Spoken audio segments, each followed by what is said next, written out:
पता लगा किसी और गांव में इस तरह का एक आदमी है, उसकी उम्र भी कम से 55-60 साल की है, वो इस तरह के छल उतारता है। उन्होंने उसको बताया वो तो आएगी नहीं मेरे पास, मैं ही तुम्हारे घर आता हूँ। तो अगली सुबह लगभग 10-11 बजे के आसपास वो वहाँ पे पहुंच गए उनके घर पे। जब उन्होंने उसको पहली झलक में देखा, उन्होंने कहा कि इसको बहुत खतरनाक छल लगा, और वो छल भी कहाँ का लगा, रोले का। तो इसको हमें उतारना पड़ेगा किसी गदरू के पास जाकर। मैंने देखा तो वहाँ पे पहले लड़की को बैठाया गया, वहाँ पे सामान रखा गया, उसके बाद वो वापिस आ गए। जैसे कि अब उन्होंने उतार दिया दोपहर के टाइम, तो वो तो घर आ गए।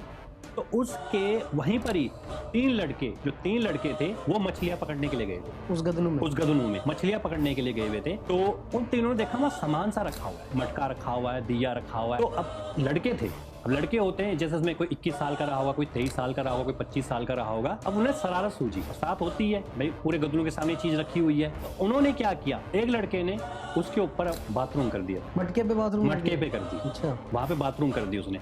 दूसरे ने उस मटके पे लात मार दी, और तीसरे ने जो दिया जल रहा था ना वहां पे, उस दिए को पकड़ा उठाकर और गदनों में फेंक दिया। ठीक है, और अपनी मछलियां पकड़ने लगे। दोनों के जो एक था वो तो गदनों के बाहर था, दूसरे ने अपने उतारा और जम करके नहाने से लगे, तो नहाते हुए की मछली पकड़ी। अभी वो दोनों चिल्लाने लग गए।